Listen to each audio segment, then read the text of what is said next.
good to be here today. I appreciate you inviting me. Thanks for the invite, Press Club members. It's been a while since I've been here. I guess about a year ago, I guess I was here talking about the same thing. But anytime I get the opportunity to talk about our coast and the severity of the crisis that we're going through is a good thing from my perspective, because too many people don't know about the crisis that we're in. So what I want to do in the next 15 to 20 minutes is share with you and give you an overview of that crisis, kind of tell you the story about why we have the issue that we have and how severe it is. I want to talk about our funding, a little bit about our money. Where's it coming from? How much are we spending? How can we spend it? And what's it being spent on? And then I want to talk a little bit about our projects and our initiatives that we have in place. So as you can see from the slides that Chuck referenced, not this slide, Chuck, but the other slides. As you can see, or as you can tell from those slides, this is layered data. And the buffer zone that we have, which is our wetlands, is extremely important. That coastline that we have all our wetlands along is about 275 miles of coastline, okay, across Louisiana. And as that buffer shrinks and erodes, obviously we become more vulnerable to storm surge. And no better example of the devastation that can happen from hurricanes and storms can be seen in the last couple of months. In September of this year, September the 14th, when Florence, okay, passed through North Carolina. 53 deaths, over $13 billion worth of damage, and still climbing. A 6 to 10 foot storm surge really hit that coast. And then just a couple of weeks ago, Hurricane Michael, okay, with no buffer there. You're looking at a beach here, you're looking at a front, there's no buffer there. That was a 9 to 14 foot surge, at least 30 people dead, and they're still looking for bodies. And you still have approximately 100,000 people that are still without power. That's down from 2.3 million, but 100,000 people plus still without power. This photograph really reminds me of my hometown after Hurricane Betsy in 1965. I go back there and I tried to find the street that I lived on, and I couldn't find it. Grand Isle was basically a sandbar. And if you talk about defining moments in your life, then that's a defining moment. What is a family of 11 of us in the house? What do we do? And that defines your parents and what they're all about, and it sends you as a child a signal. And anyway, we got back up on our feet and we did it all our own. We didn't wait for the government, but it was difficult. And I really feel for, and I can relate to personally what they're going through in the Florida Panhandle now. Our coast has lost nearly 2,000 square miles, okay, in the last, or since the early 1930s, 2,000 square miles. That's equivalent to the state of Delaware. To bring it closer to home, that's equivalent to the landmass that's represented by St. Charles, St. James, St. John, Ascension, East Baton Rouge, and East Feliciana parishes. Think about that for a minute. But we have a plan in place. We do. Let me back up. If we do nothing, if we have nothing in motion, in the next 50 years we'll lose another 2,254 square miles of land. That's equivalent to Livingston Parish, Tangipahoa Parish, St. Helena, Washington, St. Tammany, and West Feliciana. Almost the entire portion of the state of Louisiana's boot could be gone, at least in landmass equivalency. But we have a plan in place. Next slide, Chuck, please. We have a plan in place, the master plan. And with action in the next 50 years, we could really sustain and build another 800 square miles of land, or square miles of wetlands could be saved. We're still projected to lose land. That'll never stop, really. But we'll never get to where we were. You can forget about where we were in the 30s and the 40s and the 50s and even the 60s. It just won't happen. But we can stop this freight train, okay? You've heard the saying, And you heard me say many times, I believe, that we lose a football field every every hour. Actually, in the last couple of years, the USGS has come back to us and told us that we're now losing a football field every 100 minutes. So we've slowed it down. Losing a football field every 100 minutes translates to about 18 acres a day. Let's just think about that for a minute. Still a pretty substantial rate. But, we're not going to give up hope. We're going to continue to work. And if you look at, next slide, Chuck. This slide, it talks about predicted land loss over the next 50 years. We have a window of opportunity here. If you look at this slide, it basically says that there's about a little over 6,000 square miles of wetlands left along our coast.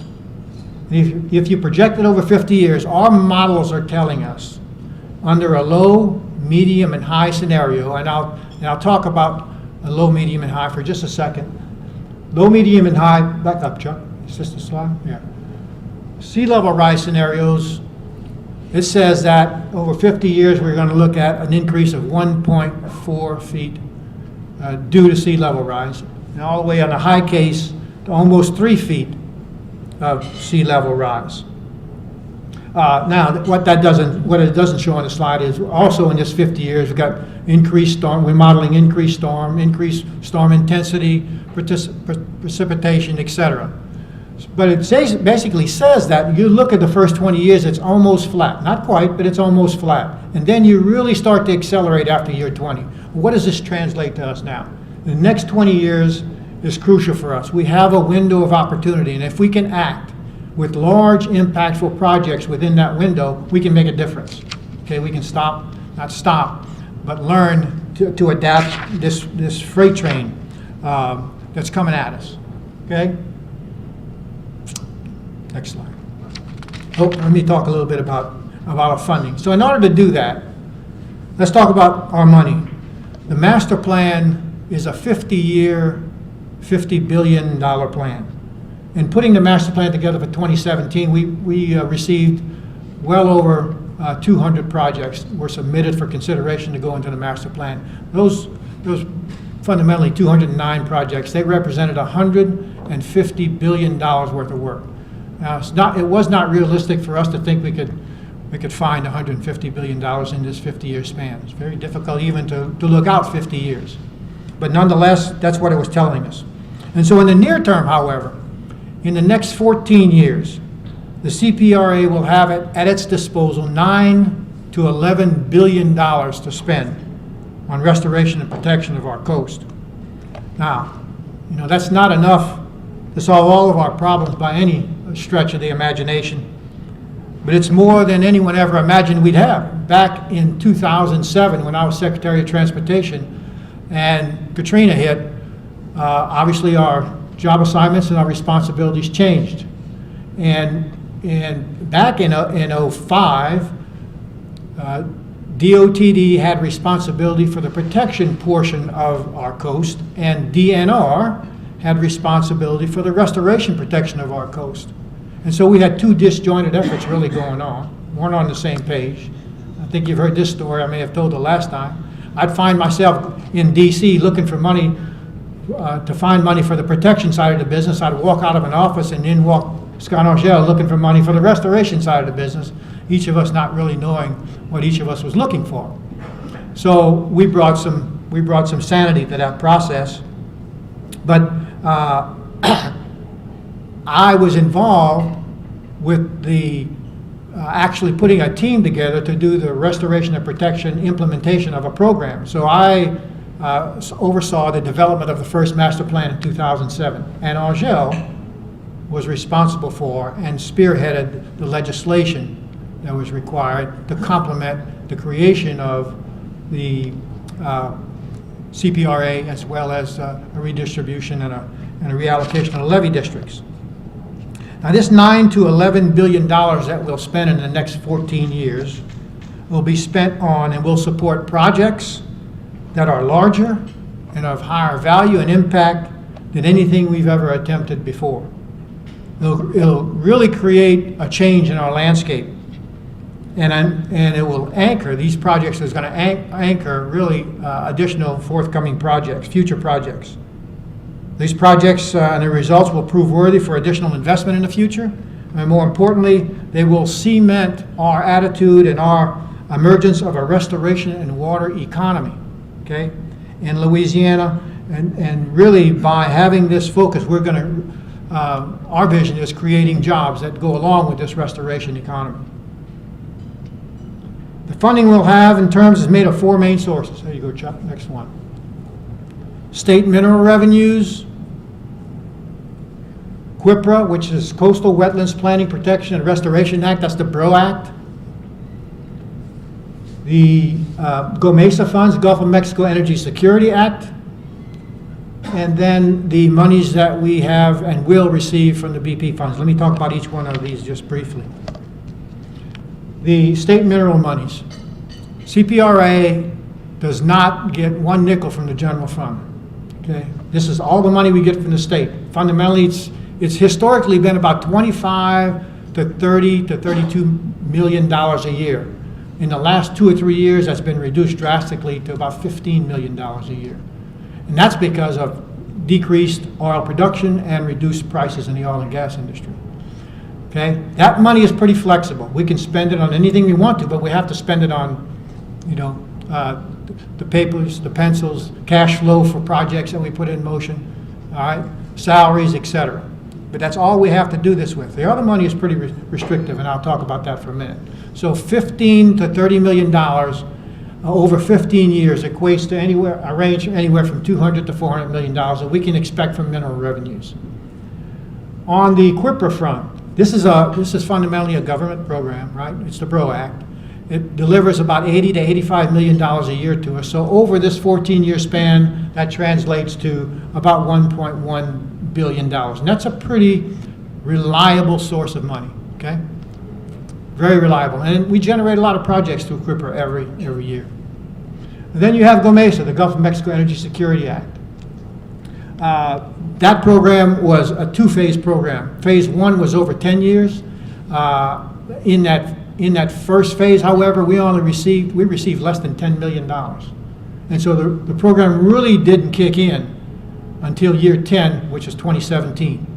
And at that time, we have the opportunity to receive, based on all prices and based on production, anywhere from $130 to $140 million a year. That translates to, then, if we see the full amount, about $1.8 billion. The first year, however, of phase two, we realized only $66 million, about half of what we thought we were going to get. And so in that program, we really got to stay on top of our business. It's pretty critical. The Obama administration challenged GOMESA, and they wanted to take the money away. In fact, they had it out of their budget 3 years in succession. 3 years in succession, however, our delegation fought hard to keep it, and we did. And then it's also being considered at this point in time by the Trump administration.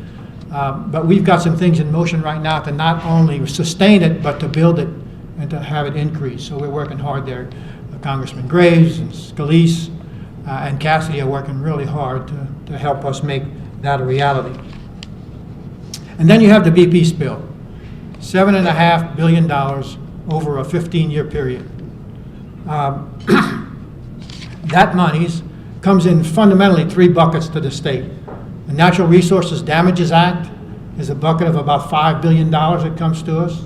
And then you have monies that were associated with the Clean Water Act. That's the restore part of the BP funds. That equates to about a little over $900 million. And then you have the criminal penalties associated with the spill. That money was distributed to, or is being distributed to the state through NFWF, the National Fish and Wildlife Foundation, as the manager for those funds. All total, that translates to about $7.2 to $7.5 billion. Now, under the restore portion of that monies, under the restore portion bucket, we have the capability or the opportunity to capture, hopefully, another $500 million to $800 million.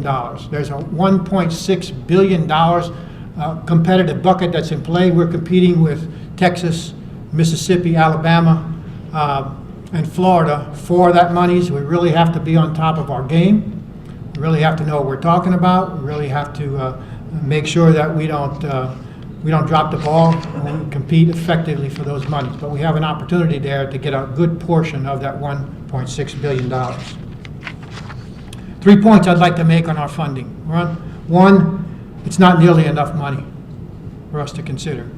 If I take GOMESA and I take CPRA and I take state mineral revenues and I make an assumption on those levels of revenue over the 50 years of our plan, when you all total that up, I think after 50 years, or within this 50-year period, I think we can deliver about $18 billion in the program. That means I'm still $32 billion short. Part of our responsibility as CPRA, working with our administration, obviously, and working with our delegation, is to find that other $32 billion. Is a big stretch. But again, never in my wildest dreams when we built the plan in 2007, the first plan, did we ever think we were going to have $9 to $11 billion in the first 15 years to begin with. So we just don't have nearly enough money. And I'm constantly introduced into groups, and people come up to me and say, "Hey, here's the guy with all the money." Given the situation that we have across the state, but I want to make it very clear, we still need a considerable amount of money to move the program forward. For the funds that we do have, they're not all in the bank account today. This $7.5 billion from BP funds, it's not sitting somewhere in one trust fund. We get it every year at a certain rate, and most of these programs are grant programs, meaning that I want to start a project, I got to fund it up front, okay? Then I got to go fill out paperwork and get my money back. And that's how all this works. You have to have state plans, you have to have all kind of things to satisfy the conditions that are set forth in this BP settlement. The GOMESA money is a little bit more flexible, okay? But it can only be spent on restoration and protection. And obviously the mineral monies are pretty flexible. CPRA is totally spent on restoration or protection. But for instance, the $1.2 billion in NIFWIF monies on BP, that money can only be spent on barrier islands and diversions, period. Okay? So each fund has its own rules, its own requirements, and its own parameters, including allowable uses, annualized payout period, and process for receiving those funds. But in the last 3 or 4 months, we've had a couple of things that have happened to us that are really good news as relates to funding. First one is the one through the Bipartisan Budget Act of 2018. We're going to receive $1.4 billion through the Corps, okay, for specific flood control and damage reduction. Specifically, that $1.4 billion, here's how it's going to be split up. $760 million is going to go to the West Shore Lake Pontchartrain project. That's that levee system that's going to cover St. James, St. John, St. Charles parishes. It's an 18.5-mile stretch, okay? And it's a great project. It'll bring that system, it'll create a system that's a 100-year protection. And so it'll bring it to the same standard that we have the system around southeast Louisiana and around New Orleans. That $760 million, however, we have a cost share associated with it to the tune of 35%. But Congress and the federal government has allowed us to pay that cost share back over time, because I don't have 35% of $760 million right now. So they're allowing us to bring that over time, or to pay that back over time, just like they allowed us to do when the Corps made the $14.5 billion investment after Hurricane Katrina for the HISTRIS system, the Hurricane Storm Damage Risk Reduction System. At $14.5 billion, we had a cost share there, but at the time we didn't have the money. So basically they said, you can pay us back over time in 30 years. That's all great, but herein lies an issue. I'm pretty sure I stated this the last time I was here. We've got to pay that back at some point in time. The original deal was that we would pay it back once the system is complete. Okay? The clock started on interest on that cost share as soon as as soon as we started the paperwork. The clock started. As soon as you started engineering and design, and you turned a shovel of dirt, your clock starts on your interest. Well, they said they were going to turn the system over to us in 2011. Well, here we are, 2018, and we don't have the system yet. It's not turned over to us. They're predicting now, they're estimating now, they're telling us now that they turn it over to us in 2020, about the first half of 2020. At that time, we're required to start our payment back, and that translates to $100 million a year for 30 years. Where am I going to get that money? Where are we going to get that money? We know the situation that the state is in today. I cannot take it from the $7.5 billion that we've got from the BP spill. It's just laws doesn't allow it. I don't have enough money in mineral revenues. Quipper's dedicated to those funds, and so people say, well, we can get it from Gomesa. Well, what does that do to your program when you have to take $100 million out of your program? I mean, you can, the math's not complicated. And so we have a dilemma that's going to hit us here, and we've been working very hard with our delegation, particularly with Congressman Graves and with Congressman Cassidy in this area. So every chance you get, hopefully you can give me a little help, give us a little help, and make a case for that. So that's how the $760 for West Shore is going to be paid out in terms of a 30-year span. There's also $255 million in the Bipartisan Act, and this $1.4 billion for East Baton Rouge flood control, and that's to work on things like Jones Creek and Bayou Fountain and Beaver Bayou and Blackwater Bayou. That's grubbing, cleaning, widening, etc. Got another three, and that's at a 35% cost share as well. And then you have another $343 million that's going to the Comeet River diversion. Okay, Comeet River project. That good news about that is that that's 100% federally sponsored. We don't have to come up with a nickel there. So there's no cost share associated with it. Then you have $15 million we're going to spend on Grand Isle on the west end. There's a breach on that island that's critical to the sustaining of that bridge. Grand Isle is the only inhabited island. I didn't put the $15 million there. I'm from Grand Isle, but I didn't have anything to do with that. So the Corps knew that. The Corps built the first system there, and they understand the issues that we have there on that one. And then we've got another $15 million going to studies like the Amite River, the Upper Barataria Basin, South Central Louisiana, and a study along the lines of when should we do levee lifts. Those studies, those 4 studies are going to be done by the Corps. So that's the $760 million, that's the $1.4 billion allocation we've got through the Corps. There's another $1.2 billion that's coming through HUD in the form of CDBG grants, okay? That's also a product of the Bipartisan Budget Act. And that money is to use to mitigate against future flood damage according to natural boundaries rather than political boundaries, okay? We are still waiting on the guidelines on specifically how that money can be spent, whether it's in only the parishes that have been damaged by floods in 2016 and after, or even before, or it's all the parishes. So we're waiting on how we can spend that money. Some of that money will go towards flood projects that are indeed lie in the 20 coastal parishes. So we're waiting on that very aggressively. So that's kind of an overview of the monies that we have and how we're spending them. I'll wind this up by talking about just a couple of initiatives that the governor has put in motion, that this administration has put in motion since 2016. The first one is Louisiana Watershed Initiative. The HUD money that we're going to get really lays the foundation for this initiative. Watersheds have no boundaries in terms of parishes, and there is a need to bring all that's being done in different parishes together and have a common goal, because what you do in one parish may affect what's happening in another. Again, watersheds have no boundaries. There's a total of about 60 watersheds in this state. So it's critical that we understand those. And if we're going to, I can tell you $1.2 billion is not going to be enough to cover all the things that we have to do to cover ourselves and around flood protections in its entirety for the state. And so there needs to be an effort, a focused effort on where's the best place to spend this money. And this Watershed initiative will help us do that. LA Safe, the Office of Community Development, overseeing the LA Safe process.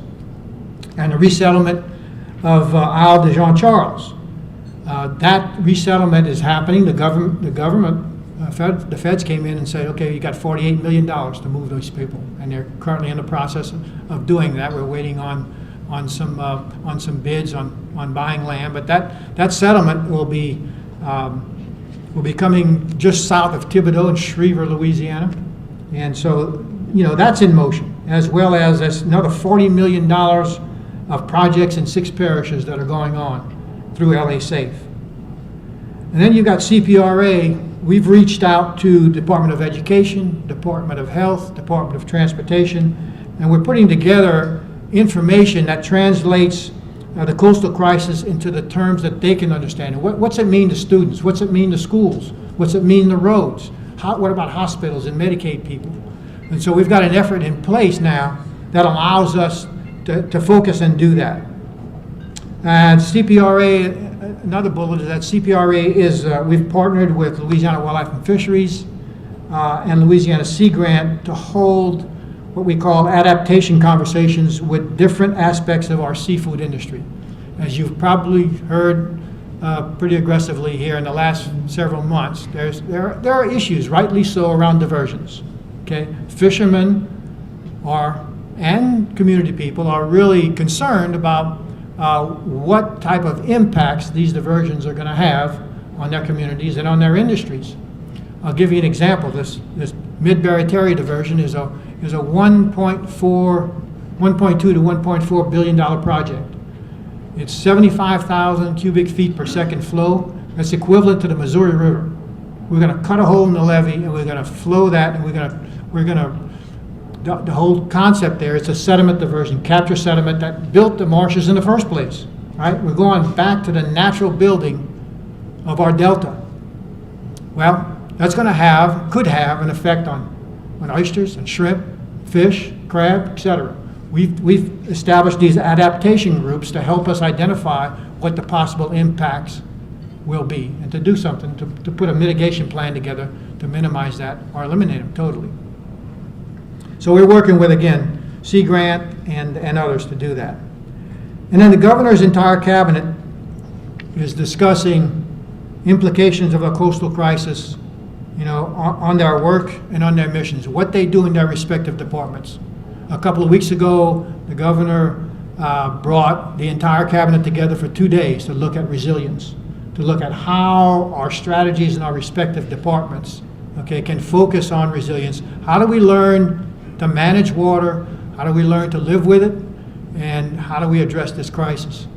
I was in the Netherlands about a month ago, and people asked me, what's the difference between Louisiana and the Netherlands in terms of what the crisis they face and what they're dealing with and us? And, the Netherlands, those guys are actually looking at us today. Some of the things that we do, we've got a much more dynamic coast than they have. It's much more complicated, and they're actually learning from us now.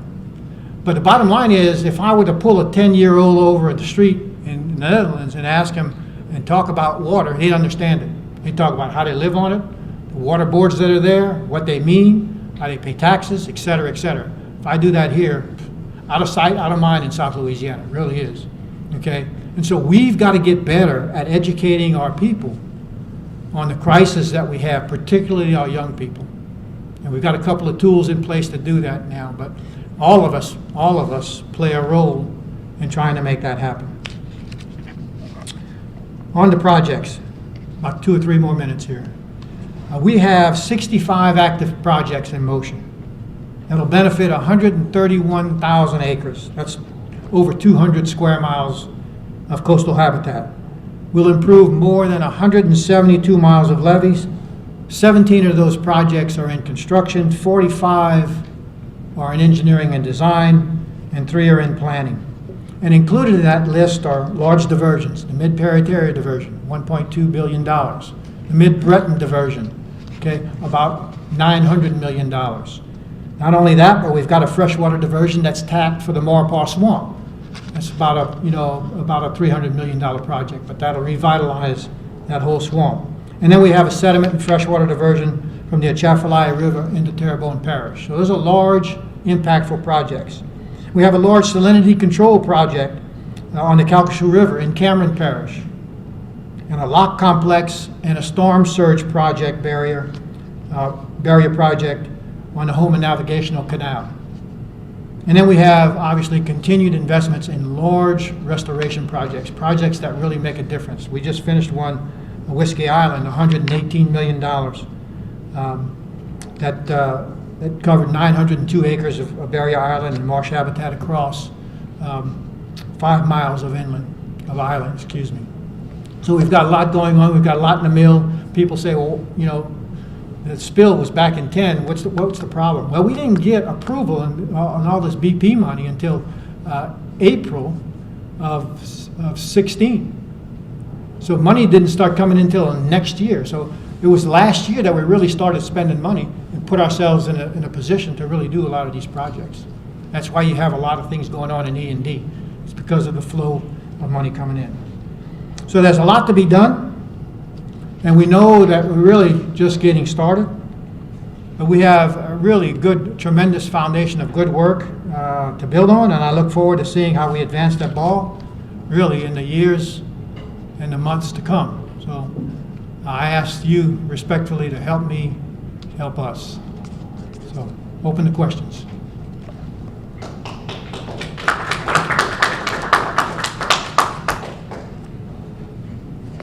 Yes, sir, Lynn. Explain to us briefly, I know that there were adjustments made to the Go-Mesa law in Congress that could have an impact on what you get. Precisely where does that stand, and if we drill down on that just a bit? Sure, there was, the question is, there was some adjustments made are being considered to the Go-Mesa law, and where does that currently stand? Actually, right now, we're fighting two fronts. We're fighting one front to not take the money away and to put it distribute it in another area. And we're also fighting to increase the cap. Both of those efforts are ongoing. Like I mentioned to you before, Congressman Graves and Cassidy and Scalise play a big role there. We feel like we're making very good progress with respect to not having the fund go away. In fact, there's a good chance that we'll get the cap increased, and we'll do that. And so there are a couple of other options that are being discussed that are really just starting to unfold. And I'd probably be wrong if I told you what that direction was at this point in time until we get some clear picture there. Yes, sir. Two questions. Define wetlands, and second, when does the BP money run out? So that without BP money, I mean, basically, we're in trouble. Yeah. So the question was define wetlands, and secondly, when does the BP money run out? I'll define wetlands. In my opinion, wetlands are anything where typically it's the buffer that you can't build a road on it, you can't build a house on it, you can barely walk on it, okay? That's what I consider a wetlands, okay? And it really is the backbone for the ecosystem that we have today, where you grow your shrimp and your fish and so forth and so on. The BP money, the deal there was that BP will pay us over 15 years. So we've basically got 1 year behind us, so we've got 14 years left. That's the 14 years I was referring to in this presentation. And so you get so much a year from each one of those buckets, and you have to plan accordingly. Did that answer your question? It's a big problem out there. Yeah. Money. Yeah, it is. That's a real problem. Let me tell you what the problem is. We have to act today. Okay? If I had $7.5 billion today, I guarantee you my strategy would be a lot different than I have $7.5 billion over 15 years. Our issue is that there are some projects that if we don't get to them within this window of opportunity, then it's going to be gone. No matter how much money you have, no matter how fast the permitting process is, it's going to be, the project and the conditions will be irreversible. I can pour all the money I want into them, but I'll never get them done. Mother Nature's too strong. So, how do we find ways to take that 15-year payout period and bring it up? Do we bond it? Okay. Do we make a loan? What do? We've come up with a couple of creative things through legislation that allows us to do that, like performance-based contracting. The idea there is let a third party come in, bill your project to certain specifications, okay, and pay them over time, but the project's done now. So we've got that in motion, right now, in fact. We'll go out with the first RFP for that project before Christmas this year. Yes, sir. We have a tendency always to focus on Louisiana. Are all the other Gulf states experiencing the same type of land loss and sharing in the EV money and some of the other federal programs? The Louisiana has 30% of the wetlands across the nation, but 80% of the wetlands loss. California, Florida, particularly Miami, up the coast and East Carolinas, North and South Carolina, Mississippi some, Alabama some, and Texas some. But we've got all the loss. But yes, and everyone is focusing on, and you've seen the articles and you've seen the talk and the discussions around sea level rise and the implications and the impact it has, on our situation. You've noticed that we've modeled 3 scenarios of sea level rise. We don't know exactly what it is. As we gather data here in the next few years, we'll get a good feel for what the action. Right now, we measure in relative sea level rise, which means it's the combination of subsidence and that rate of subsidence versus sea level rise, predicted sea level rise. We'll know in the next few years if you know what your subsidence rate is, and that's easier to calculate than sea level rise. And you can take the difference between the two and come up with sea level rise, and you can go back to your models and say, okay, this 1 foot in the next 15 years is reasonable, or the 3 foot in 50 years is or is not. This whole concept is evolving and it's unfolding, and no one can sit in this room or anywhere else and tell you exactly what it is. Yes, sir. If our legislature or administration or our courts could ever figure out a way to hold oil and gas accountable for, what they admit is the things that they have. We share responsibility. Do you think that if the money were required to go into coastal restoration, would that benefit what you do? Yeah, the comment is if we were to hold oil and gas accountable, would the money that we would receive from any type of settlement or agreement, would that go specifically to coastal restoration and protection? I think I said that right. Is that kind of? If it was directed that goal, would it benefit you? Yeah, absolutely. Any nickel we get, I need another 32 billion. So any nickel we get. But let me just say that I'm not going to get into the topic of oil and gas. It's pretty sensitive, and it's a very, again, sensitive issue. I was in the oil and gas business for almost 30 years. And I did some of the stuff that in here with full approval from certain entities. They have some degree of responsibility, but certainly not all. There's a combination of things that have attributed to us, storms being a big one. We've got to just find a way to come together and all of us work towards getting what we need to fix the coast. Yes, sir. Like I'm saying it wrong, but it sounds like you have a lot more responsibilities than just restoration and maintaining what we got. You're responsible for levees, you're responsible for bridges, bridge repair. Seems like you got a broader charter than just simply protection and restoration. Yeah, the comment is, it seems like CPRA has more responsibilities than just restoration. and protection. I actually don't have responsibility for bridges. That falls under DOTD. I would add, however, to restoration and protection, which is a large responsibility, resilience. The whole concept of how do we make and protect our businesses, our communities, how do we become more resilient, how do we learn to live on water, we've got to push that. In our $50 billion plan, there is $6 billion in there for that whole notion of being more resilient and being able to manage water. And that's a big thing. I don't have the $6 billion yet, so a small portion is going to that, but nonetheless, we have to focus on that. It's very, very important. But thank you for the comment. I realize how busy I am. Yes, sir. There was a recent agreement, now canceled, to between Wildlife and Fisheries and Grand Isle to build an airport, not just an airstrip, on Elmer's Island. That, in my view, is one of the biggest successes recently, the restoration of Elmer's Island. As a Grand Isle native, what is your view of that sort of thing? So the question is, what's my view of the Elmer's Island airport situation? Back when I was a kid, I remember the people, they used to land there, and then it just didn't get used anymore and got inundated and so forth.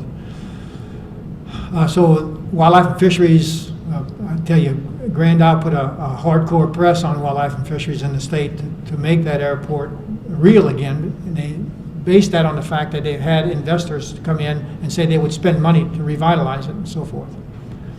We had just spent $225 million on the Caminada Headlands project. And that project, most of that money came out of NIFWIF, okay? And the first group to go up in arms about that deal, almost the deal, was NIFWIF. They're saying, what the heck are we doing? We just made a huge investment here. Why do, we're protecting birds and protecting the marsh. Why do we want to do this? And so there was the implication that NIFWIF would have trouble with it, and we've got to get more money from them. So that was one of the things. And then secondly, I'm not sure that coastal use permit would ever be allowed for that airstrip now. We've got a lot of work to do behind the beach, and we've got some monies allocated now to do that, to rebuild that marsh behind there. And then we've got another $6 million we're going to spend on Elmer's Island to do boat launches, ramps, give people access to the beach, fishing piers, etc. So at this point in time, that issue is being shelved for further review, and this could be a tough road to hoe. Yes, sir. On the $7.5 billion from the BP's bill, you indicated a certain percentage was based on criminal violations. Are those criminal penalties restricted, or can those monies be used directly for restoration? Yeah, the question is, on the BP monies, the monies allocated because of criminal penalty associated with the spill, those monies, $1.2 billion that comes to Louisiana, is coming to Louisiana through National Fish and Wildlife Foundation, NIFWIF. They manage the money. The condition of spending that money is it can only be spent on diversions, and it can only be spent on barrier islands. That's it. I can't spend it on a restoration project here or there. It can only be spent on those two items. Time for one more question.